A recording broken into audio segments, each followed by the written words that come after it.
and welcome to episode 131 of The Eldritch Podblast. I am Margaret. I'm Jack. And I just thought about the comment that we got. I think it was Teddy Saurus in the Discord was like, Mag sounds so shocked every single time she reads out the episode number. And yeah, I do. It's because I feel like, because we didn't discuss it again, so I feel like you're trying to remember it at the same time as trying to say it very confidently. So that actually sort of, that mixture sort of sounds like shocked. Like I'm scared and confused. It's like, you're like, I've got to commit to it because I've started. I got to do it. I got to go. But I don't actually know what number it is. I have no clue what I'm saying. So I'm just going to rip it. I don't know what words are coming out of my mouth right now. I'm just going to rip it. Hello, how you doing? How are you doing? How you doing? How what are you on up this to? fine Monday? Monday? How are you in general? How's your health? Yes. You want to know about my health? Go on then. Oh my god, so many blood tests. Yeah. I've had so many. Is it like this? You hit 30 and suddenly it's like you just got to see the doctor loads. No, not for me. But oh, well. For some people, I think that is the case. Yeah. Well, I hit 30 and suddenly it's like, well, you're shambles now. Well, I'm fine. I'm fine. I think. Yeah. No, she is. I'm fine. She is. Yeah, I'm fine. The doctor rang us this morning, but we were still asleep. And then they text you saying, just give us a call at your earliest convenience. No cause for concern. Cause for concern. That was literally what the text said. Me. Earliest convenience, no cause for concern. Me, cause Margaret, for concern. She was like, do you want to come upstairs and sit with me while I talk to the doctor? And I was like, maybe they're double bluffing me. Maybe they're double bluffing me. Listen. Maybe they're double bluffing me. This is the medical professionals. Yeah, listen. Like, psych. Yeah. I've been a hypochondriac my entire life. Yeah, you have. My entire life. And now that there's actually things happening with my health, it's like, it's the scariest thing ever. Like, you know what? I think about just getting so scared over a text about a blood test. Yeah. And I'm like, how do all of my friends with chronic illnesses do this? Like, you are some of the strongest people I know. Yeah. To be able to have to go through this, like all day, every day, mental your whole fortitude. Life. Yeah, 100%. Big. Like, man, big up to all of my chronic illness friends because I really don't know how you do it. No, it is so like, it's so draining, like on your mental psyche. Yeah. Like it's so awful. And I am fine. Yes. There's tests and stuff coming up to 100% confirm I'm fine, but like I'm fine. Yeah. But man, it's scary. Health stuff's scary. Sorry to drop that on. Oh my goodness. Oh my god. Oh my goodness gracious. Oh my god, I'm 30 and I'm decrepit. Oh my god, she's 30 and it's over. Oh my god, it's Jova for me. It's Jova for Margaret. It's so Jova. Yeah. How are you? Yeah, what are you eating? What are you eating? Drinking? Is it clogging time? I I'm pretty wanna sure know. it's clogging time. Oh, damn. I'm pretty sure it's clogging time. Damn, it's been a while since we hit him with a clogging time. Clippy clopping clogs? I wish you could see his feet. Every single time he does it, the feet come off the chair. Off the floor. Off the floor. And I wiggle them around. There's a lot of wiggle. There's a lot of pointing and wiggling the toes. Pointing the toes? Yeah, pointing. Like a ballerina? Yeah. Wiggling them around? Yeah. Do your feet just touch the floor? Yeah. Oh, no, to be fair, this chair is so low. My feet touch the floor, and they don't normally. I hate this chair. Margaret Have hates I told that you? chair. I hate this chair. Margaret was like, that's the chair I really want, Jack. Go and get it. And I went and got it, and I brought it back. To be fair... she's done nothing but complain about it. To be fair, this chair was 20 quid. Yeah, but now the thing is, we have the chair. Yeah. It's like, where do you put it now? Don't know. Like, you want a new chair, and it's like, that's fine, we can get you a new chair. But where does that chair go? The dog loves this chair. Okay. But that doesn't solve where it goes. No, it doesn't. Honestly, no, it doesn't. I don't know where the chair could actually I don't know where go, the chair goes. to be honest. I don't know where the chair goes. Don't know where the chair goes, but listen, I hate this chair. Yeah. It's a really comfy chair, but because it's so low and the arms are so low, you know what? Nowadays, I'm not really that self-conscious about how my body looks. Like, really, I'm not. I look at myself in this chair. Yeah. Oh my god. Hatred. Hatred For myself. I'm sorry. This feels like a therapy session. where I'm just telling you everything. Anything else, Margaret? Anything? Anything else you want to tell me? I'm hot. I'm warm. Okay, well, we got the fan on. It's so warm today. We got the fan on, yeah. Oh, it's really nice and warm. Fingers crossed it stays warm because tomorrow I need to cut the grass. Yeah. I really don't want to cut the grass. Yeah. Has Jack told you about his curse where he's like, I'm going to cut the grass on this specific day, and then it rains all day? So I've committed to Saturday, so I'm telling you right now, I'm going to wake up tomorrow and it's going to be raining. Yes. Tomorrow is Saturday. Really, really bright and sunny today, and it usually does this as well. It baits me. It's like, hey, look, the sun's out. Yep. And then tomorrow's going to rain. Yeah. But, I'm certain of it, actually. That's not going to happen tomorrow. No. I can feel it. No. I can feel it. It's going to be a good day for cutting the grass tomorrow. What cap is that? This? Yeah. It says fame on it or something. It says second sucks on it. Yeah. It's not. It's not an I don't remember. Right, it's not. No. Right. No. Yeah. Sorry. Anyway. Yeah. And second is absolutely fine, by the way. Yeah. Huh? Second's fine. Yeah. In what context? Just being second. Oh, yeah. No, second's fine. Oh, yeah. No. Second doesn't suck. You're not the first loser. Oh, because it's called second. Yeah. Wow. Second is absolutely fine. You know what? That thought immediately left my head. The second that thought came in. You said it and then it just went. You confirmed. That's been answered now. Immediately gone, yeah. I scrumpled it up like a piece of paper and I threw it away. Okay. First of all, yeah, how you doing? First things first. We need to talk about something. Oh, yes, we do. So Thursday, last week, we didn't release the video. No video. We ran out of time. So much. Man, you guys are always so nice about it. Yes. Like, obviously, we know that you are. That's the thing. We know you're going to be fine about it. But every time, man, someone, I think it was Finn, was like, hey, these things happen. Don't worry. It's fine. We just appreciate what you do. Thank you. Oh, my God. But me and Margaret have been talking. Yes. And we were considering going down to one video a week. Yes. Because we have been struggling to keep up with like, you know, trying to make content creation like our full-time job. Yeah, because if you don't know, we do have our own full-time business. We own a D&D business on Etsy, which is like our full-time job. And you know, that eats up a couple of days of the week. Yeah. Stream eats up 3 days of the week. And then filming eats up another 3 days of the week. Yeah, and then, another 2 to 3 days of the week. And then it's just like, if your math is correct, that's probably more than 7. More than the days of the week. Exactly. But, you know, so we're sort of just like doing everything that we can at the minute. Yes. To keep going. Yes. But I think something's got to give. And we talked at length about going down to one video a week. And we don't know if that's the right thing for us. Because at the same time, we are at the mercy of the algorithm. We're at the mercy of the YouTube, TikTok, and Twitch gods. Yeah. And we just, you know, like, we don't want to make a decision and it just, like, ruin everything for us. Everything that we've made so far. Like, the thing is, we know that you respect us enough. Yeah. And you care for us enough as people to be able to be like, oh, yeah, absolutely go down to one video a week. We know that our community, you guys are going to be fine with it. Yeah. That's not what we're really worried about. Like, obviously, we would prefer to be able to be with you 2 times a week. Of course we would. Like, that's what all of this was built off. Yeah. Like, this is the videos. What we love doing. Sitting down and talking about D&D with you is our favorite thing to do. And I think that's why we enjoy streaming so much. Yeah. But, you know, we know the issue isn't from you. It's, you know, we're at a point where we've been doing this for 1.5 years, nearly 2.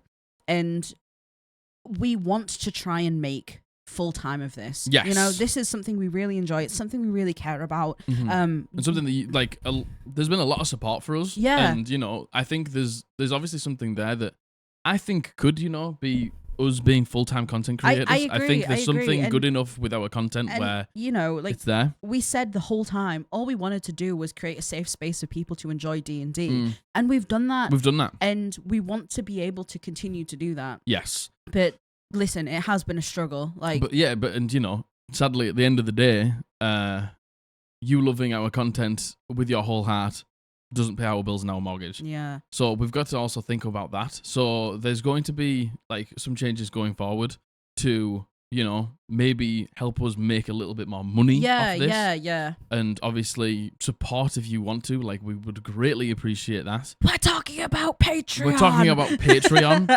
There will be extra content hid behind that and stuff like that as well. Yeah. But the thing is, when we were talking about going down to one video a week and then releasing Patreon, we were like, that feels bad. That feels really bad. That feels kind of bad. Yeah, so, that feels bad on you guys being like, oh, going down to one video a week. But, oh my God, hey, you pay a Patreon fee and you get another video. Like, you know, I understand that's how it is. I understand how that is, but at the same time, it still feels bad for us. We've got to, you know, in the heart of the cards, in the heart of hearts, like at the same time, we want to do what feels like right, and we want to do what feels like not bad for the community, and the people who love us and have supported us and stuff. Because like that. These videos are all for you. Yeah. And sadly, just the way it works, like between TikTok, Patreon, not TikTok, Twitch, and YouTube is the worst payer out of all of them. But it's the thing that takes the most time and effort. 100%. So it's just, you know, sad that that's the way it is. So we're going to be releasing Patreon soon. There's going to be content behind that. And the only change we're going to make is our videos. We aren't going to go down to 1 video a week. We're still going to do 2 videos a week. For as long as we can. For as long as we can. There is no promise that at some point we won't go down to 1 video a week. But right now, we're in a position where we can just about still squeeze it in. Yeah. But they are going to be shorter videos. Yeah. So they're going to be about an hour-ish a piece. Yeah. And then at the same time, like, it's crazy because me and Margaret both watch podcasts, and a lot of podcasts release 1 video a week. Some release 1 video a month. Yeah. And most of them are about an hour long. Yeah. And ours are 1.5 hours long, and we release 2 a week. Because we can talk about D&D forever. But you know, it's a lot. It's a lot of time. And it's a lot of content and stuff like that. You know what? The actual sitting down and filming it again. This is the best part. Yeah, this is the bit that's fun because we get to laugh and have fun. Exactly. But then you got to think about it's the hours of planning. It's the hours of scripting. It's you getting ready. It's the hours of editing, setting up, and editing, thumbnailing. Yeah. All of that. So. Yeah, but you know, we didn't want to go down to 1 video a week just yet. So we're going to keep it 2. We're going to make them a little bit shorter. Yes. To keep putting out 2 videos a week. There is going to be Patreon coming quite soon, and there's going to be more content behind that. But that means we can create more videos and stuff like that because, you know, we might actually get paid a little bit for it. And, you know, also being transparent, when we first thought about going down to 1 video a week on YouTube and then going over and adding more stuff into Patreon, we were like, well, the Patreon will probably subsidize the loss from, like, because, man, you make any change in your algorithm, and I know it sounds like 2 people complaining about the algorithm, but genuinely, you make any change, and you get penalized for it really, really hard. And Patreon, YouTube likes consistency. Yeah, which, you know, I get that. I do get that. But at the same time, they don't pay you enough for you to really absolutely care not. That much. No, and you know, they pay you criminal wage. Yeah, they do. Yeah, it for the amount of work you have to put in. Yeah, they do. And you know, that's not to say that, you know, we understand we're in a very privileged position where we can actually try. We have a chance now to try and do this as our full-time thing. Yeah, because of you. And we never. It's so hard because as millennials, we're taught like, oh, you're not worth anything. You're not worth anything. You're not worth anyone's money. You're not worth anyone's time. Exactly. You know, you're scrounging if you're asking for people to do things like Patreon. And like the thing is, you see, like when people give us like subs on Twitch and stuff like that, we're massively grateful. First of all, because like the fact that you want to give us your hard-earned cash, is, you know, I couldn't thank you enough for that. But at the same time, it's like, in back of my head, I'm like, I'm never worth this. No, same. Like, when people funded this sign, I was like, oh my God. Oh my God, 100%. Once in a lifetime thing. Yeah. And then they helped us fund a stream deck. Yeah. Like, so it's just like, I understand that media has completely changed, and we give money to the people that we care about and the people who create content for us, and we don't like fucking, like... I'm good on time. We don't like fucking like old school media like TV and stuff like that, and even like streaming, like they're going down. Yeah. So...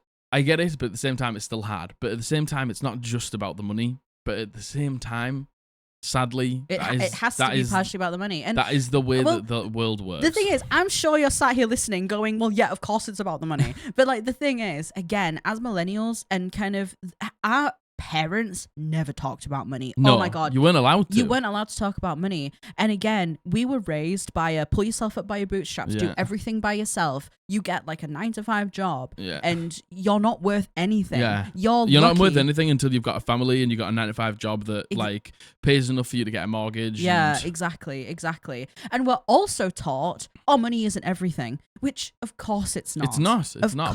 But at the same time, you need it to just can survive. Yeah, like especially at the minute. You're told just be happy with what you have, and of course, that's a really important thing. But we've had the pandemic. Yeah. We've had what in our lifetime, us specifically millennials, we've seen what 2 stock crashes. This is like the third recession. 3 recessions in our lifetime.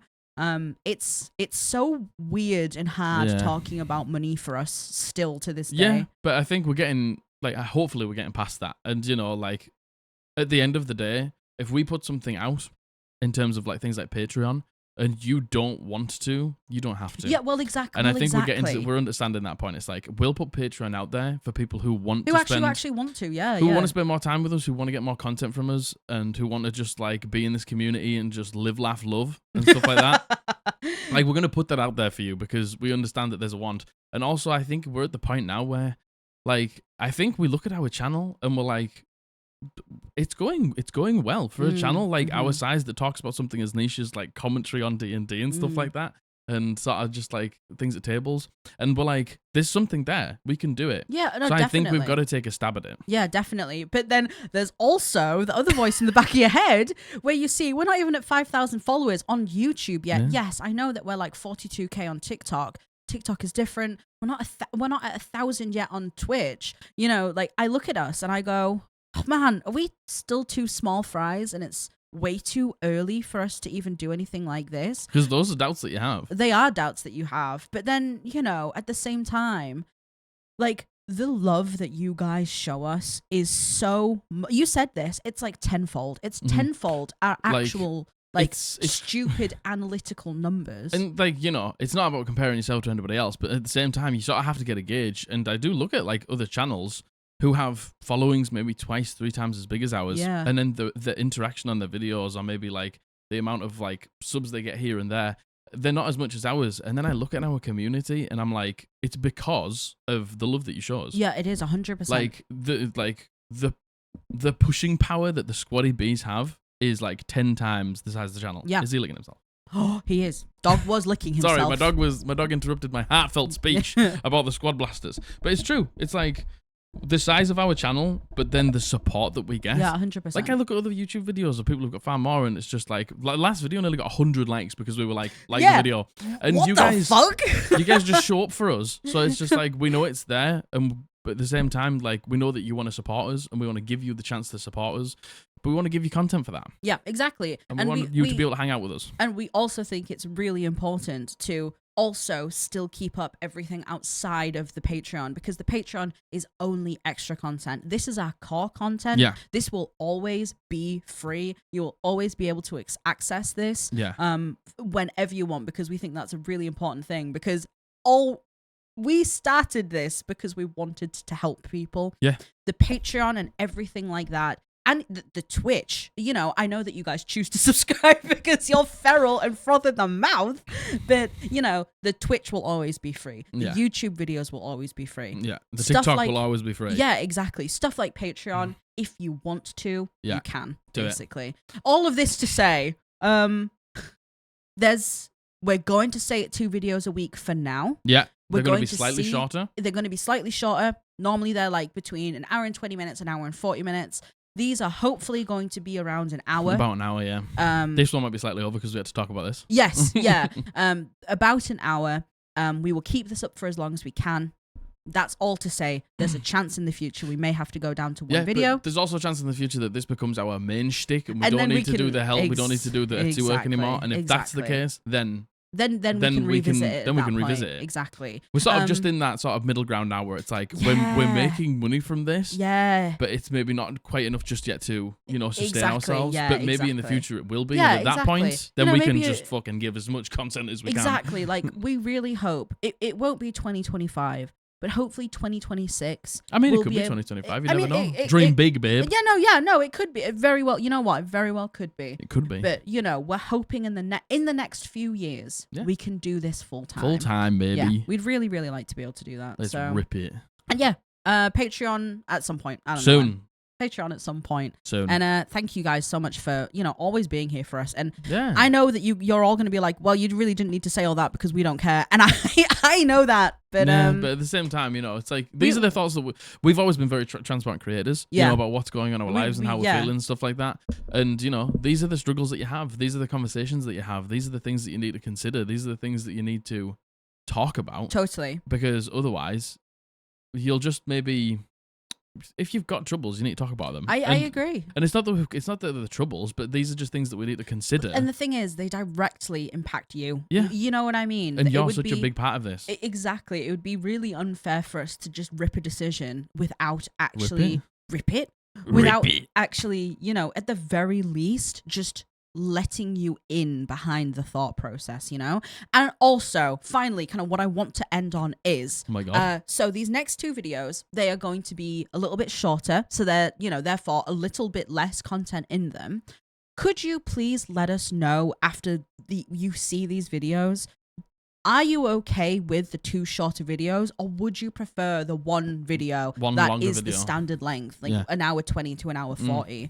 Because there's a chance you might not like the shorter videos as well. Yeah, and at the end of the day, like, we want to put out stuff that you enjoy. Yeah, well, exactly. So if you want to see one longer video, then tell us. If you want to see 2 shorter videos, then tell us. Yeah, totally.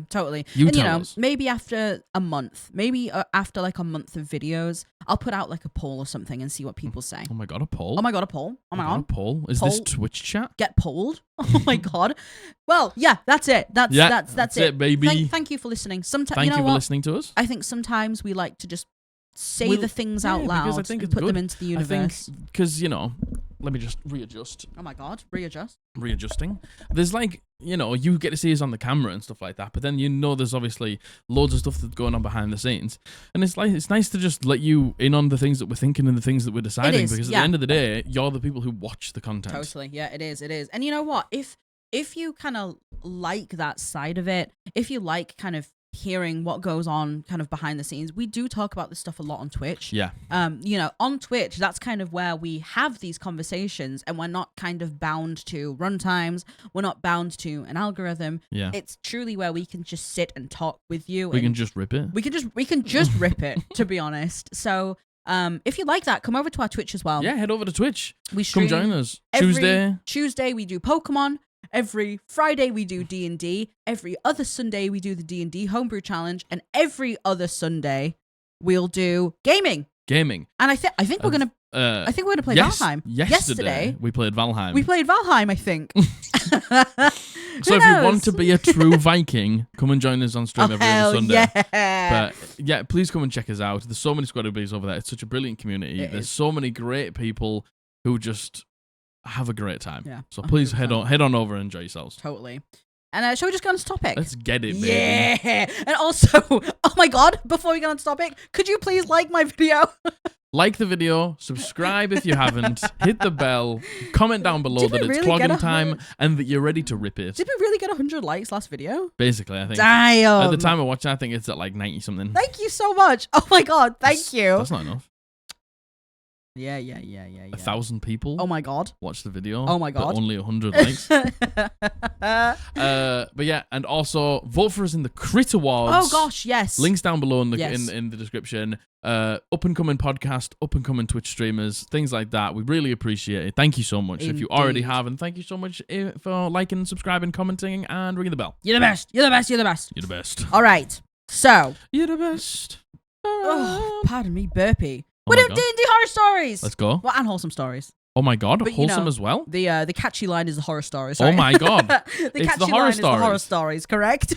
Oh my God, I'm so into saying correct at the minute. Correct? I'm like, oh, this is this. I do this correct. Why do I say why? Why just want correct? Correct. It's correct. It's correct. Oh my God, you are correct. It's correct. Oh my God, you're the one who does the thumbnail, so it's correct. As you know, short video. So we're doing 4 stories. We're starting with a horror, ending with a wholesome, and we alternate.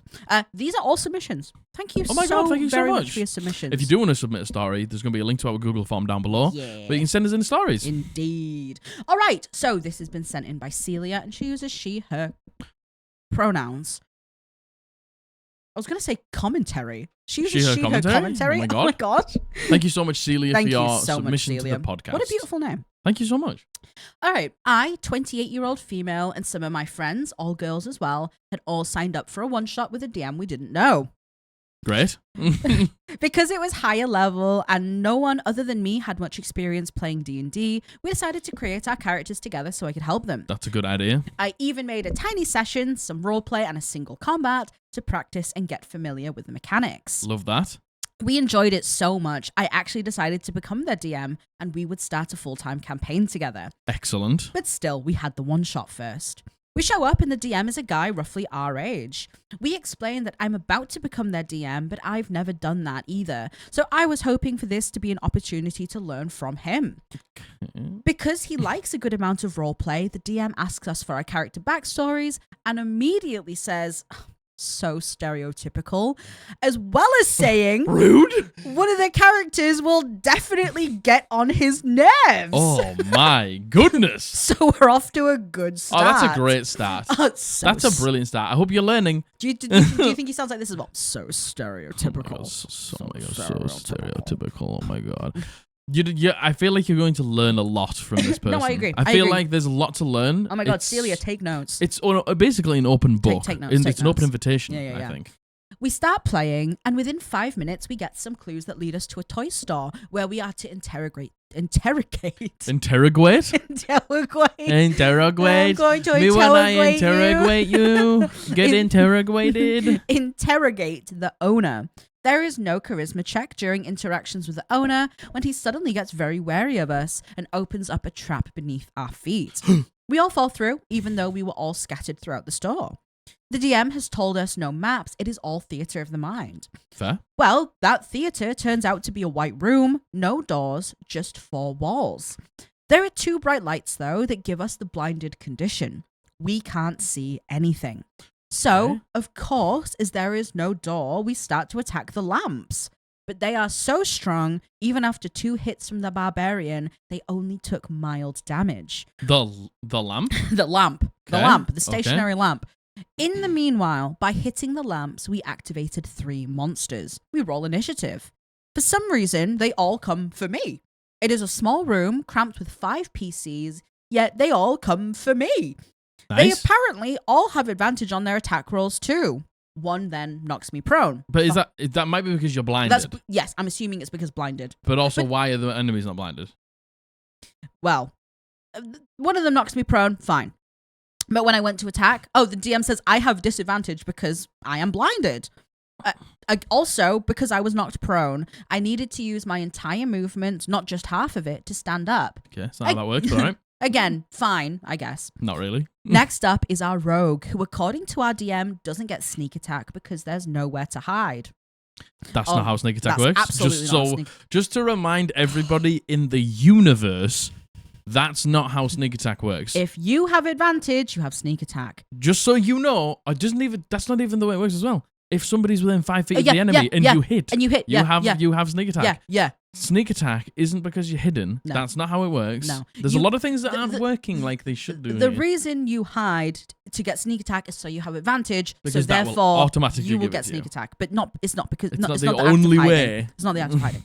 Neither does she get it through flanking because the DM lets us know that just isn't how he does it. Okay, should have told us that before the campaign started. Our barbarian also doesn't get advantage from reckless, which would have just been a straight roll, because the DM says that the light is so blinding it still counts as disadvantage. Also not how that works. Advantage and disadvantage cancel each other out. Not how it works. One of the monsters is a Medusa, so I'm forced to turn my back to the enemy or be petrified. But because my back is to her, it is an automatic hit. No need to roll. Also, not how that works. But there's a theme here. No, there is. There's a theme here. There certainly is. I argue I still have my armor on, but he ignores me. So 3 monsters beat me down. I drop down to 0 HP, and the DM rolls my death saves behind his screen. Oh, nice. Also, the monsters still keep attacking me, resulting in an automatic fail. Luckily, the paladin brings me back up. Even though the monsters start attacking the barbarian as well after this, I still take the majority of the damage. Throughout all of this, the DM keeps insulting our intelligence, saying this was an easy fight. How can we fail this so badly? I did 48 damage in a single turn once I was able to hit, but sure, we are somehow the problem. He also constantly repeats that he is lying about his roles to help us because he is pitying us. And if he wouldn't have lied, we would all have been dead by now. But why tell us? To make us feel incompetent? He says that there is a special bus coming to pick us up after the session to go to a special school because our IQs are so low, we have a mental disability and we need to be institutionalized. What? What? There are so many things wrong with a comment like that. There's a million things wrong with that comment. Celia says it perfectly. It is insulting to us, but also extremely ableist. Unbelievably ableist. It is so degrading to people with a mental disability, as if they couldn't enjoy playing D&D. But I digress. Eventually, we beat the monsters because the sorcerer cast Lightning Lure, a cantrip, that kills them all instantly because they were weak to lightning damage. Also not how vulnerability works, but okay. The DM goes as far to say that he is done with this battle, wanting us to just move on. In brackets, Celia's put, such a satisfying battle. There was supposed to be a boss fight, but by this time, I'm just so done with this game. The others still tried to find a creative way out. They managed to, but my character falls into a trap, and I disintegrate immediately. This wasn't even just DM versus player. This was him constantly trying to make us feel incompetent. He was really peacocking, showing us how smart he was. Oh, so smart. So of course, God, what a big brain. So of course I asked him to tell us, silly, stupid girls. Yes. To teach us. Yes. In all of his infinite knowledge. Bestow upon me your wisdom. What would he have done? He tried.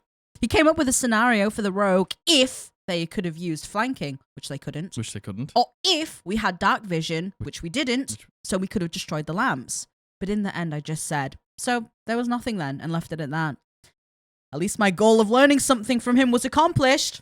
I learned not what to do. Yeah, I learned how to not Dungeon Master. Me. This is the epitome of two things. Go on. One. Go on. Horror story. Oh. Like true horror. This truly. This is oh my like, god! This is the pinnacle of a D&D horror story. Almost everything that is bad about. Oh my god! Like everything. Some D&D games. A DM on a power trip. Yeah. Misogyny, ableism, sexism. Just making up rules. Yeah. Making up rules and then telling us in the middle of the game that that's not how it works. You are never going to succeed ever. Ever. Never, ever. It doesn't matter what you do. You were never going to succeed there. That Dungeon Master would have found a way to make you not succeed. Yeah. But but this is also, what was I going to say? This is also, I can't remember what I was going to say. Fragile masculinity. I mean, yes, big time fragile masculinity. My God, there's not much more I despise in D&D than, look, all of those things. But like, when a dungeon master just makes the rules fit for just them and no one else, exactly, is the most annoying thing. And it's the worst example of it ever that I, before this, I think, was do you remember the that's not how I do divine intervention? Oh, yes. It's like you succeeded divine intervention, and so I made up some random ass rule on the spot that doesn't make sense. Totally. It gets harder as you get higher level, which is not how divine intervention is supposed to work. It's supposed to work the other way around. That's the point of it. Like, this is just like, oh, you've got your back turned, so I automatically hit. It's like, how the fuck does that work? And you know what? Like, on top of all of that, obviously, dude is the wackest DM ever. Dude should never DM for anyone ever again. Just saying out loud, oh, this character's going to annoy me. This character's going to get my nerves. What are you doing? I can just picture this man, this boy right now. I can picture them. And this fucking troglodyte caveman looking ass bitch. Tell him. Oh my god. And you know what? It is so insulting to be like, we're going to get a special bus to come get you special little girls because you need to be mentally institutionalized. How incredibly insulting. And you know what? Celia said it completely perfectly. To be mentally institutionalized because you can't understand the rules that I'm making up on the spot. That literally don't exist anywhere. Absolutely are not rules as written. Because you can't read my mind because I want to just make everything up. Silly little girls. Oh, silly little girls. Man. Oh my god. I'm pissed off. I'm so pissed off after that. hate is a strong word. Hate is a very strong word, but I feel a large amount of hatred for this person. You know this dude. He heard Celia being like, I'm going to be DMing my first time. Like, maybe I can learn a couple things off you. You know he was sat there with a rock-hard brick on. And being like... With a brick up. Yeah. You said it, not me. And, you know, like, I what a horrible attitude to have. And, like, I've never, ever understood the whole, like, being mean to people to impress them thing. Yeah. I've never... You know what? No, actually, I did understand that. Maybe I when understood that when I was a 14-year-old Yeah. who was a nasty little piece of shit.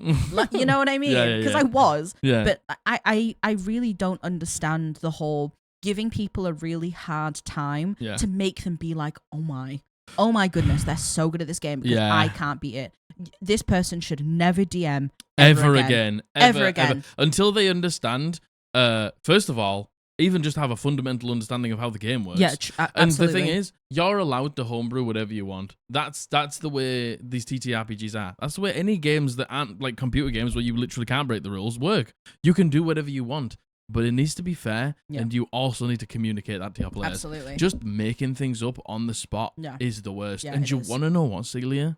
When you were saying it at the beginning, before we got into the whole horror story, when you were like, these first-time players, I'm going to create the character sheets with them. I'm going to run them a little scenario. Yeah. It's like, you've clearly got a knack for dungeon mastering because that's exactly how like running high level, creating a character at level 1 is hard full stop. It is. For somebody who doesn't understand how Dungeons and Dragons work, like Jesus. all the things that go into it, like is really hard. Truly. So like making a high level character for first level players was probably already a bit of a red flag in my opinion because that's really hard to do. I very much agree. And you know, then, like gone.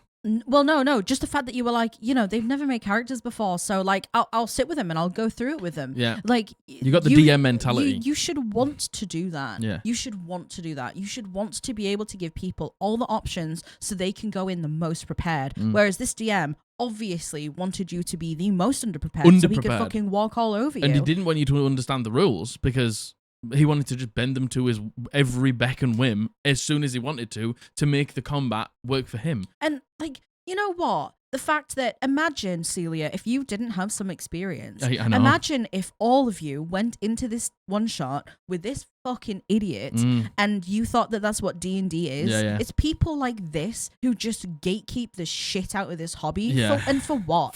To get a kick, and that's all I can imagine. And the other thing that I was like, this epitomizes, because I've just remembered, is we've had a lot of these on the channel.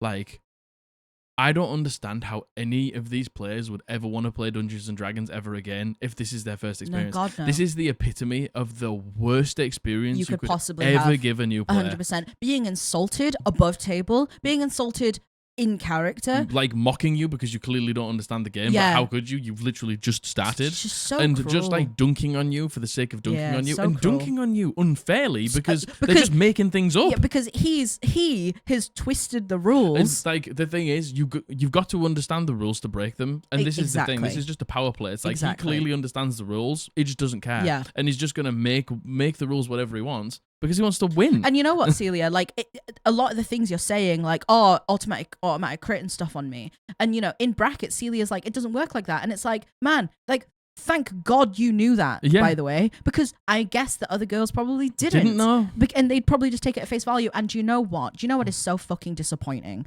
Is I hear you, Celia, saying, me, 28-year-old woman, and all of my friends who were all girls, we had a male DM. Yeah. Like, you know what? It's fucking so disappointing that I hear that, and I'm like, well, I know how this is gonna go. Yeah, I just know how this is gonna go. And do you want to know what? It's probably not even a controversial thing to say. If this was a group of dudes, would have gone completely differently. Yeah, I agree. And the thing is, you know what? I do genuinely think that this DM was always going to try and flex on whoever. Always going to try and flex, but I think he really took it the whole 9 yards. Really took it the because whole he way. saw the group and he was like, because of purely misogyny, Yeah, complete 100%. misogyny, and Because that's he it. knew, because not that he knew he could, he thought he could. And it's so sad. It's so sad that now in 2024, I hear about a group of girls going to play with one fucking dude, by the way, and the dude ruins it for everyone. It's so disappointing. Stinks, man. It's actually stinks. And the thing is, I know in our community, if that was the case, this would never fucking happen. Absolutely no never, fucking way. never, No never, way. never, No never. way. Like, absolutely not. All the men in our community would never, ever, ever act like this. Nope. Like, at least I would really hope so. No, they wouldn't. They wouldn't. It's so disappointing. They just wouldn't. Celia, I'm so sorry. I'm what very a sorry. Stinker. That stinks. That actually stinks That like fucking- beef and shit. That's dreadful, Yeah, actually. Indeed. But silver lining. Silver lining.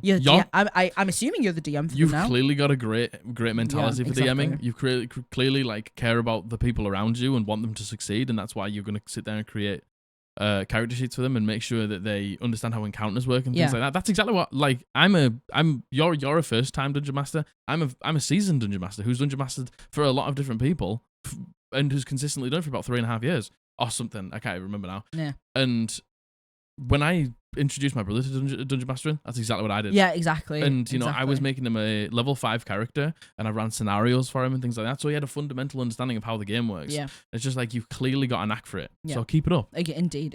And thank you so much for your story, Celia. What a stinker. Oh my God, Dreadful. what a dreadful That stinker. is horrendous. Horrible. Actually horrible. That goes up there, I think. I think that might be in top 3 contender for one of the worst horror stories I've ever heard. Definitely, that stinks. I'm sorry, Celia. That had everything wrong with it. No, it did. It really did. Yeah, it ticked all the boxes. didn't it, Every really? box. Oh. Every box has been ticked. Oh, God. Wow. I don't think I've gotten that vocally angry on the podcast in a long time, actually. Jesus. Man, that was bad. All right. Right. Hate. Oh, all right. Hydrate. Well, here. Oh, my gosh. Yeah. Have a drink. Cheers to you. Us being like shorter Oh, videos. Man. 40 minutes in. Oh, all right. Hey, wholesome. Hey, let's cleanse the palate, It's shall okay, we? don't worry about it. Let's It's a cleanse wholesome the one. palate. All right.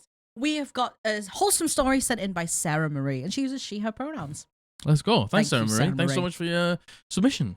Hi, Jack and Margaret. I love the podcast, especially the wholesome stories, so I figured I'd send this in for you. Thank you so much. I've been playing in a campaign for about 9 months now, and I wanted to tell a very wholesome story of an NPC in my party that I met and befriended. Our party was on the way to a massive library about 2 weeks' travel from our last location and our DM's homebrew world. We got to a nearby town along the coast just before the large mountain range the library is situated on. As we were approaching, from a distance we saw a huge raging storm over the mountains that stretches as far as we could see. It was dangerously close to the edge of town. When we got to the town, everyone there was starving and stressed, and a lot of them had been from villages closer to the library but were forced to leave because of the storm. Long story short, the storm is somehow magical and centered upon the library we need to get on. Apparently, the only Imperial soldiers stationed at this town had gone into the storm for help months ago and had not returned. We desperately needed to get into the library, and we were a little bit overconfident about our chances in the storm, so we set off into it. Players overconfident? What? No. Never. The trek to the library was long and arduous, about a week's worth of trudging through mud, strong winds, and terrifying elemental monsters. Along the way, we came across a destroyed cart and decaying bodies of many soldiers. We assumed that they were part of the company that had gone into the storm. Just as we were looking around, my paladin/cleric character going around and saying prayers and burial rites for each of the dead soldiers, we were approached by a living soldier. He approached us warily, sword out, but looked like a breeze would knock him over, and he was terrified. We tried talking to him, but he was clearly non-verbal and traumatized by his experience, so my character cast calm emotions on him so he wouldn't freak out while we tried to get info out of him. Our wizard cast detect thoughts on him and saw a memory of his commanding officer ordering this soldier and the rest of his men to act as a human shield to protect him, causing the deaths of most of these men. After a successful intelligence roll, we learned he was most likely a corporal in the Imperial Army, and since he seemed distressed by our questions about his name, we just started to call him Corporal. Corporal travelled the rest of the way with us. The library was its own terrifying experience, and part of the way through it, he got spooked and he ran away. Part of rescuing the library involved fighting and killing the officer that had almost gotten the corporal killed. Once the library was safe, we found the corporal and showed him the body of his commander. The corporal thanked us for freeing him from his trauma. He continued to be mostly non-verbal and emotionally reserved, but we wanted to keep him with us, and we noticed he enjoyed taking care of our horses, so we sat him down and told him we would pay him to continue doing so. Once again, he seemed extremely grateful to us. During our continued travels, we started to talk to him more. He couldn't really respond much, but he seemed to enjoy the conversations anyway. Eventually, we got a name out of him, Peter. A strong name, my paladin told him. That seemed to make him proud. From then on, Peter had become an honorary member of our party. We do our best to keep him out of any violent interactions. He has mentioned not wanting to continue to be a soldier due to trauma and PTSD, and we have been able to watch him slowly regain some small amount of joy from his life. We recently sent him ahead to our next destination while we dealt with some scary stuff. However, during that, my paladin died, and the other party members, as well as my new character, are on their way to meet back up with him. I don't know how he will handle Callisto's death, but I plan to submit an update if necessary. Hope you enjoyed. Thanks for reading the submission. I know it was long. Like, first of all, your Dungeon Master is clearly very, very good. 100%. Because, like, there's nothing better than just this maybe almost throwaway NPC who's there to maybe tell, like, a story. Just to push a story beat. Push a story to, like, maybe push you further into the storms. There's going to be somebody there that you need to fight who's maybe just, like, you know, got a little bit power hungry, like sacrificing the men, maybe gone a little bit crazy or something like that. Like, and then you've gone, no. Like, and big up to the players as well for just getting invested in this NPC. This is incredible roleplay. And arm around the NPC, you know, realizing that, like, something big has happened to this person. And just, like, treating it with the respect that it deserves. And because you've treated it with the respect that it deserves, like, you've got, like, was a lifelong companion before, campaign long companion or something like that, who, you know, just thickens out the party and add extra dynamics and things for your player to care about and reasons for your player, your character to, like, go on and things like that. Totally. Because, you know, if anything happened to Peter, man. Man. You know, and I do think genuinely, you know, and I know this isn't applicable for everyone. NPC relationships are really important, at least to me. Yeah. You know, I think a lot of players really love that. Yeah, well, I agree. Like, because, you know, the DM is also a player as well. And I feel for some DMs, being able to have an NPC, not you know, and not in the way you're thinking. Not a DMPC that leads the story and does all the cool things and kills all the monsters and you can sit there and watch. Exactly. But to be able to interact with the party in an in-character level, I think is important for some DMs. Like Roveret. I know it is for you it's big. To be able to have someone like that. You know, like, I like to have a character that I really love to play who becomes just, you know, Dagmar wasn't supposed to be that in the last campaign. Dagmar was just sort of like a storytelling tool. Yeah, but we love Dagmar. But you loved Dagmar, and then Dagmar just became that, and, you know, they had a sending stone to Dagmar and things like that. We so love they Dagmar. could get in touch with Dagmar. And Dagmar would help them with research and things like that. When shit went down, we were like, first thing, get Dagmar safe. Is Dagmar safe? Yeah, first thing, make that man safe. Make sure that man is safe, and then we can continue. Exactly. And I really, honestly, this adds an extra dimension as well, to care so deeply for someone that isn't in your party, that is just a dude, essentially. Just a guy who's had it rough, and you just sympathized and empathized with him and just took him under your wing, and just cared for him.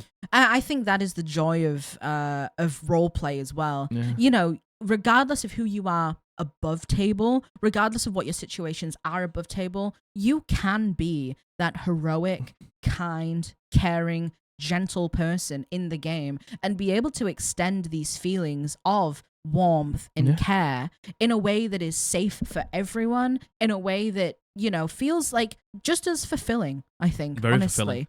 I think a lot of people get attached to NPCs because I think it's something to care about. Yeah, I agree. And I think it's something to, you know, like, it's somebody to create relationships with and get to know and, you know, maybe just, like, understand a different way of thinking and understanding what matters to them. Totally. And then you take that on and then you understand that now matters to you. Yeah, definitely. It's just, definitely. I love it. As a Dungeon Master, if you can put in an NPC that relates to the party or is relatable in any way and your PCs get attached to it, it adds a different dynamic to the game. I agree. And you know what? I think this...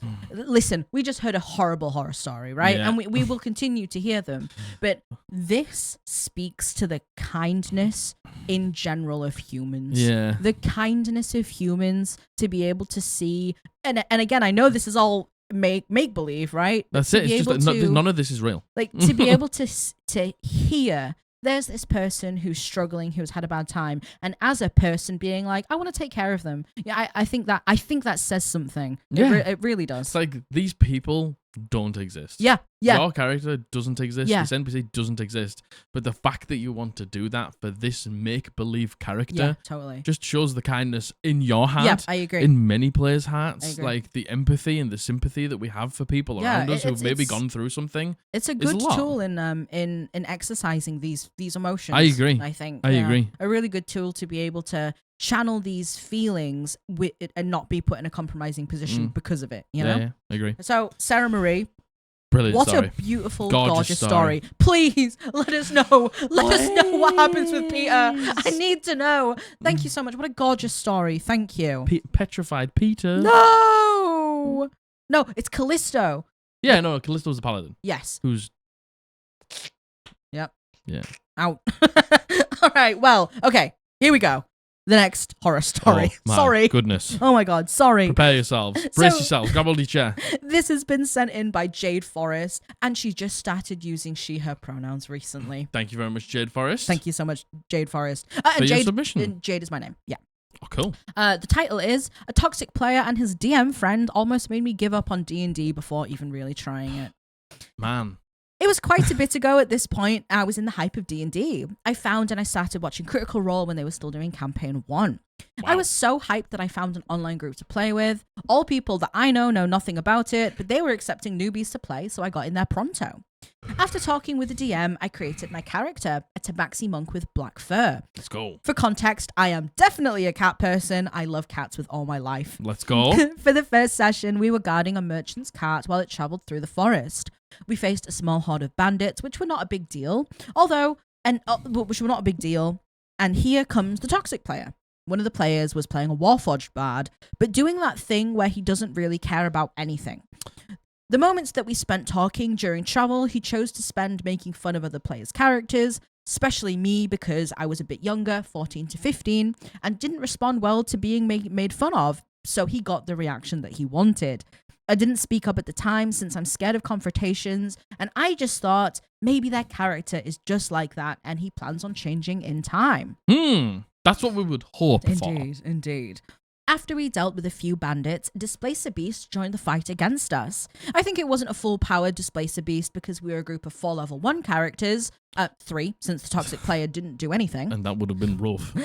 But I don't remember having much of a problem. Yeah. Again, I was a very new player and I had no idea what a Displacer Beast was, so I just saw a big feline and I wasn't inclined to kill her. Fair. After I talked to the rest of the group in character that I didn't want to kill her, the DM made an interesting decision. Basically, he started describing that the Displacer Beast fell in love with my character. Okay. Did you say you were how old? 14 to 15. Okay. It was kind of in a joking tone, but he was committing to it. I found it strange, but I decided to use that to convince the Displacer Beast not to attack us. In the end, we defeated her, but instead of killing her, some magical thing or something happened that transformed the Displacer Beast into a kitty with Displacer Beast tentacles on its back. I was happy enough with that, and I decided to adopt the cat. Although I was made fun of for this by the toxic player some more. Of course. Because you can't like anything, because liking things is uncool. Yeah, because, oh my God, getting joy out of something so lame, and am I right? caring about something is just so lame. Am I right? Yeah. Gamers? Yeah. We keep going on the journey, protecting the cart. During a future encounter with some monsters, I end up falling unconscious. But this time, getting fed up with him, I told the toxic player just to do something because, again, he wasn't doing anything and not being involved in the fight, and the DM seemed perfectly okay with this. So when it was his turn, he decided to finally act. I wonder what he does. To cast a damaging spell on my unconscious character. Let's go. That's gaming, am I right? It wasn't even an AoE. It was something like Vicious Mockery or Dissonant Whispers. I was very, very upset, and I asked the DM if he was really going to allow that. Thankfully, he did not, ruling that because I was unconscious, I couldn't hear his spell, so they didn't work because he was a bard. So instead, he asked to redirect the spell to my Displacer Beast kitty. The DM describing in gruesome detail what happens, which I'm not going to write here for obvious reasons, but suffice to say, it was dead. I was so in shock, I didn't even react for some time, but when the combat was over and I got healed, I said to the DM, I'm going to attack the bard, which he allowed, because he seems like the best DM ever, it seems. Long story short, I killed his character, and not 5 minutes later, the player appeared again with a carbon copy character with another name and same attitude, and by the end of the session, both of them came to me saying that they think I should have thicker skin for these things. Man, okay. I never came back to this group, and I planned on never ever playing again. Thankfully, the Critical Role continued to give me hope that D&D could be fun, and a long time later, I found some decent people that I have fun playing with. Man, like... Man, just a quick note on this player. Boring! The most boring, lame ass shit on earth.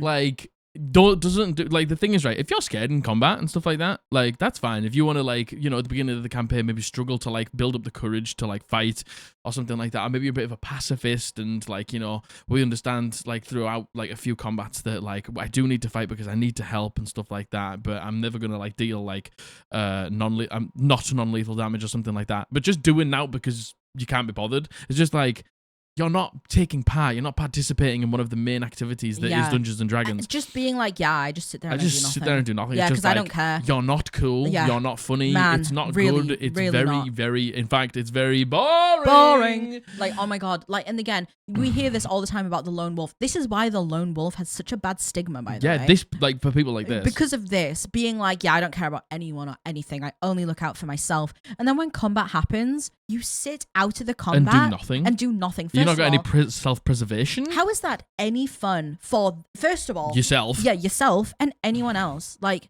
and you know what? And the fact that the DM this whole time was like, yeah, I'm fine with it. Yeah. No worries. And then...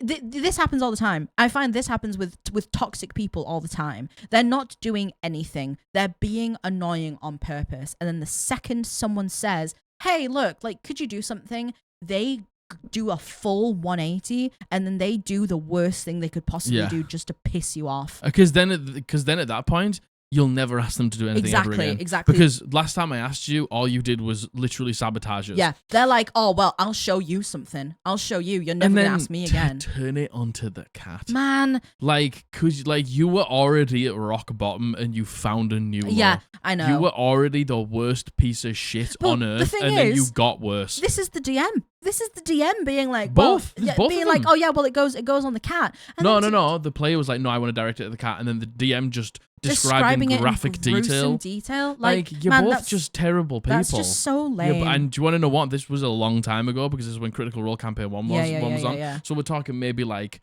7 years ago or something like that. I hope you fucking grown up. Yeah. I hope, do you want to know what? You grew up, got like a personality or something like that, because clearly you are boring. Man, and again, you know what, and the thing is, I realize that probably this player's like, well, it's just a pretend cat. Oh my God, you need to get thicker skin. And you know what, man, I hate that. It's always people who are the meanest fucking assholes who say something really mean to upset you. You get upset and they go, oh God, it was only a joke. It was just a joke. Like, or just being like, you just need to get thicker skin.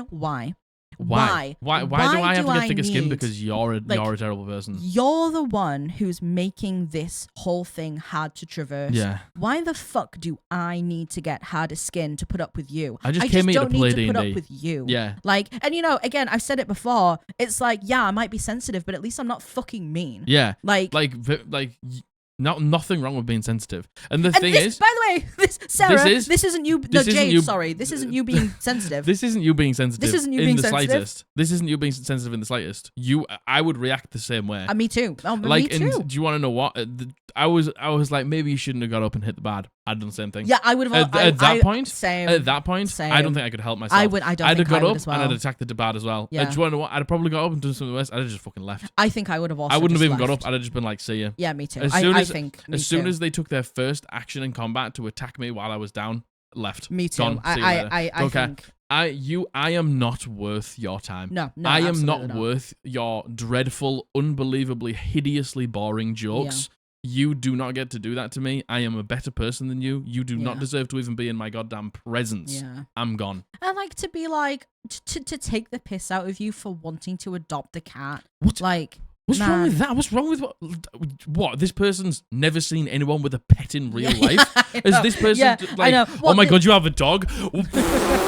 What are we doing? And it's this idea that it's like, why'd you care so much? It's the idea of like, lame. That's lame. Man, I hate that. Do you want to know what? There's nothing more on earth than I despise the mentality of like, I wouldn't dare care about that. Oh my God. Man, oh my God. Like, do you have nothing in your life that makes you... clearly you don't, otherwise you wouldn't be like this. But you clearly just have nothing in your life that makes you happy. And again, it's the saying, if you stand for nothing, you'll fall for everything. Literally like, everything. If you don't care about anything, good God, I don't even want to think about... I don't even want to think about it. Like, I can't... Do you hold nothing dear? Yeah, do you hold nothing dear? Do you have hobbies? Do you have no cares? Do you have nothing in life that you care about? Yeah. Because, like, I don't think caring about a pet, like, that's an unbelievably normal thing. Such a normal thing to do. Potentially one of the most normal things to care about on earth. So normal. Is your pet. Yeah. Oh my God, you have a pet? Oh my God. Cringe. Cringe. It's like, it's the idea that everything is cringe. Oh, I don't know. And you know what? Man. Fucking shame on this dungeon master as well. Shame on this dungeon master. And like, shame on everyone involved. And Jade, I'm so sorry. I'm so sorry that you went through this. Again, this is it. Like, first time playing DM, had a horrible experience. Never wanted to play again. Never want to play again. Don't blame you. Don't blame you. Don't blame you. This is the thing. Like, there's so many people out there who've had experiences like this. Maybe not quite as bad. Yeah. Who never want to play again, and I just can't blame them at all. And like, I think, like, listen to me, person on the internet, if you think dungeon mastering for somebody the first time and you want to give them a memey experience, if you want to give them a trolley like experience like this, just fucking don't. Yeah, just do something better with your life and do something better with your time, because you're putting so many people off something that could be such a massive deal for them in their lives. Yeah, indeed. Just do something else with your time. I very much agree. Go and troll people on the internet or something, because just don't do it in real life. Agreed. Oh, Jade, thank you so much for your submission. Do you know people like that? Exhausting. Same. Exhausting. They are the most exhausting people on earth. And part of me is like, they sound very young. Like, especially if Jade was like 14, 15. I don't give a fuck how young you are. I know. Like, I can give some allowance for age. I can. I genuinely can, because I was a little prick when I was 14, 15. True. Do you want to know what? So was I, but at the same time, like, something's gone wrong. For you to be that hateful. Yeah, no, I agree. And I agree. And I hope you grow out of it. It's really sad. Yeah, it is. It's so sad. It is sad. It is. Oh, right, my God. bloody hell. Let's wrap this up, shall we, with a wholesome one. God. Good God. I'm so exhausted. This is the last story. Thank you so much. This is a wholesome one, all right? We can all revel in this one. So cleanse your body. This has been sent in by Lucky. Lukey? Lucky. Lukey? Well, Lucky. Lukey DeLuffy? Lucky/Lucille Daugene. I don't know if that's how you pronounce that at all. If it is, that's a cool name. Daguenet. D-A-G. Daguenet. Daugene? Don't know. Daugene? I don't know. Daugenet. I'm so sorry. We'll stick with Lucille. Yes. How about that? We'll Lucky. We'll stick with Lucky. Stick with Lucky. And they use she, they pronouns. Very good. Thank you very much. And they are also they Daugene on TikTok and Lucky Daugene on pretty much everything else. I will, of course, leave credit below. Awesome. Hello, dears. I truly adore your videos. This is my first time submission. Thank you so much for submitting. And thanks so much for being here and being part of the community. My younger brothers are my favorite players, hands down. No competition. I will be using their character names Aster, player is 12, and Gornuk, 11, love video games. Gornuk? Let's go. Yeah. They love video games, and I was worried that it wouldn't translate well, but I was wrong and so happy about it. Let's go. I asked my parents and brothers if they wanted to play D&D one weekend, and they all agreed. I wrote a simple werewolf fight with simplified mechanics and a simple character sheet. I pre-made characters so they didn't have to worry about it, and I said that we can change and adjust things once they feel comfortable with the dice mechanic. Aster and Gornuk were thrilled. They asked me several times when we were playing. I bought them dice in their own bags, and I even got them cardboard minis. They were in love. My dad is a veteran DM, so he only needed to catch up, and my mum was mostly just along for the ride. She did get into it later, though, which is great. But Aster and Gornuk wanted to play so bad. I knew they needed more help, so we ran a simple intro for their characters. Cool. I told them that they were in a tavern, they ordered drinks, and Gornuk was eating. Aster was really, really drunk. And then, without me, started playing out a bar fight. Aster threw his drink. I taught him how to roll for an attack. We used improvised weapons, and they learned quick, and they kept going. Long story short, Gornuk bought a house with his earnings from a battle arena that they created at the bar. They ended up getting hired by the bartender to do tasks for the town and the townspeople. Now they're business-owning, land-owning, calmly renting tycoons. Let's go. The dream, am I right? They've improvised basically everything that they want done. They've told me how they want their things, and it's truly wonderful. I come up with literally a sentence, and then they make a session. Truly my most imaginative players, because they don't even know the limitations of Dungeons and Dragons, so they're just asking to find out. I've made them both special weapons because that's what they asked for, and I don't care about balancing because I make HPs up for the monsters on the spot. Who cares? And also, it's my two brothers, and if they're not having fun, then I'm not going to have fun. So if they want a cool lightning axe, I'm going to give them a cool lightning axe. Give them a cool lightning axe. Gornuk is a barbarian, and Aster is a rogue ranger. They've made up their own power backgrounds. Builds. Let's go. Yeah. They made up their own backgrounds with their own side characters with people that they know in the town that they've just made up on the spot. It is truly a blessed experience. So the too long didn't read. My brothers are the coolest D&D players I've ever had, and I'm so happy to get them into it. Man, and like, what about killing a cat with vicious mockery? Yeah.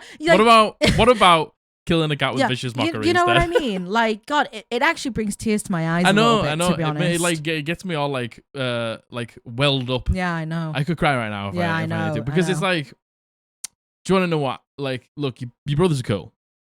Like, hands down, obviously. your brothers are cool as hell. Obviously. Like, they're just living the best lives and just, doing whatever they want in D&D, and they're just like living this great experience. But I gotta say, good on you. Yeah. Because you didn't go in there with like a massive plan. You just sort of said some things, and they were like, and then when they started, as soon as that bar fight broke out, you could have been like, man, this isn't what I was gonna do, but you were just like, okay, go on then. And you could have so easily gone down the road. Well, that's not really how that works, and this person has this, but you didn't. But you didn't. You were able to read the room. You thrived in the chaos. Yeah, 100%. And you just let it happen. 100%. And man, what a joy, by the way, to be able to, your brothers are young, 11 and 12, I think you said, but they're at the age where 11 and 12, you want to start kind of forging your own friends and doing things away from your family, like getting real like passions and things that you care about. I remember at that age, that's when I actually realized that like I didn't want to spend my Sunday playing football anymore. I wanted to just, go BMXing and things like that, and that was my interest. I think that's the age where you're kind of like, you've been in school long enough that you're comfortable away from your parents and your family, and you try making your own friendship groups. The fact that your younger brothers want to play with you, they want to be able to spend that time with you, and they love it. I think that is so special. That's so awesome. Like, to have like a sibling relationship, because look, me and my brother now love each other. Like, he's 32 and I'm 30 or something like that. 33. He's 33. And like, we are old men now, and we like love to spend time with each other, and that's like special time that we do get to spend together. When we were that age, hated each other. Hated each other. Couldn't be in the same room without wanting to beat the living shit out of each other. Like, so like the fact that you guys, like the three of you, just get along and want to spend time together and can spend time together, and you're running these sessions and they're really like enjoying it and thriving. And now they're these like billionaire property owner, barbarian, bad ranger, But the thing rogue. Is, like, you're so right. The fact that, they don't know the limitations of what you can and can't do. So don't put any. So don't put them in. Nope. They want a lightning axe. Give him the fucking you lightning get a lightning axe. Yeah, 100%. Oh, what? It does 14 D12 yeah, damage? Well, then, they don't understand that's good. Really, genuinely. Doesn't matter. And, like, their imagination, they're still at that age, I feel, where they have such an incredible imagination. Yeah. And I fully believe if you harness that creativity, you actually refine it and you work on it, you're destined for so many great things. Yeah. At that age, when we start getting into, at least for us, like we get into like high school, like all of that creativity is dampened. We're told, we have get to on focus. 9 to 5, gotta fucking focus on these exams and, like, gotta like do music studies and stuff like that. Yeah, and, yeah, I mean, like things, 100%. like, Yeah, you have to make sure you get a C in your math. You gotta spread college. yourself so thin across all of these things that like you literally couldn't give a fucking shit about because that's just the way that the world works. Exactly. So like to be able to have this, and you can see like they're like beginning to like make bonds between like NPCs and things like that because that's what they want to do. Yeah, and it's like, so cool. Good on you for nurturing that side of them Big as well. And you know what? My God, tell me that these are going to be lifelong D&D players. 100%. You've created some lifelong D&D players. Do you want to know what? I can guarantee this will probably happen. It might get into the teenage years. Yeah, and it might die away. Of course. But I can tell you something that you cared so dearly about when you were young. It'll come back later. It will, truly. Absolutely. It'll come back later. Absolutely. Like things that I loved. I used to play World of Warcraft when I was when it came out in 2004. Yeah. I still play that shit now. Neopets. I played Neopets in 2001. I played things like Dungeon Siege, which is like basically dungeon crawling, like fantasy knights and stuff like that. It's like, look at me now. Yeah. I do a D&D podcast. Those things make an impact. They do. No, they really do. Those things make an impact at that age. Yeah. Lucky you are doing an incredible job at giving your brothers, your younger siblings, such a wonderful, great experience, wonderful memories as well. They're never gonna forget this. So fucking good on you. GG's. GG's. Well done, Lucky. What a wonderful story. Keep it up. What a beautiful story to end it on. 100%. What do we think? What about the horror stories? Man, how much do those horror stories stink? By the way, like those horror stories were putrid. Sorry, they were really bad. They were bad. They were like bad. I agree. They fucking stank. Like the first one was potentially the worst horror story ever. Yeah. And that second one, just the most frustrating and annoying experience. They were really bad. But you want to know what? Two wholesome stories. Two really wonderful both stories. Great. Yeah, both brilliant. Brilliant stories. Two fucking unrestfuls. Two pestilence. And then two immaculates. So thank you. Immaculates. Honestly, thank you so much for sending us stories, and we wouldn't be able to have these incredible and hear these incredible stories without you. So thank you. 100%. That's it. Do you want to know what? Like, I know that, like, just a quick tangent at the end, because people were like, I know a lot of people really enjoyed it when we actually took a little bit more time with each story and like really delved into it and tackled like every aspect of it. And some people were even asking to like maybe just do an episode of like 2 really long stories where we like went through the whole things. And maybe we can do that. Like, look, the intros won't be as long. Yeah. That we had to go. We had a lot to go through. But the thing is, it really felt nice not to be like, oh man, we've got like another 6 stories to get through. Agreed. It was like, there's only like 2 left. We can spend extra time and like talk about this. Agreed. So yeah, really good. I hope you enjoyed it. Yes, indeed. Please give us some feedback and like the video. Yeah. Again, I realize that this is a little bit longer, but please give us some feedback on generally what you think. Yeah. Kind of about what we said. If you have any opinions about what we said, we'd really appreciate knowing.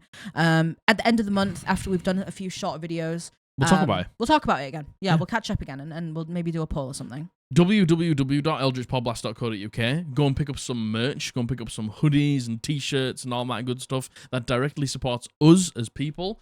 Our Hellbound store is down below, the Etsy shop. You can put code PODBLAST with anything that you buy in there. Notebooks, spell cards, t-shirts, all the good stuff. You okay, babe? Sorry. My hair touched me. Oh. My hair touched me. God I thought it was a spider. My hair. Sorry. Code PODBLAST will get you 10% off anything, any of that at discount. Check out. Oh my God. Like, subscribe, comment, ring the bell, all the good stuff. Join us on Twitch. I love you. I love you. Bully loves you. Mm-hmm. We've been the Eldritch Podblast, and we're going to see you on Thursday. Bye.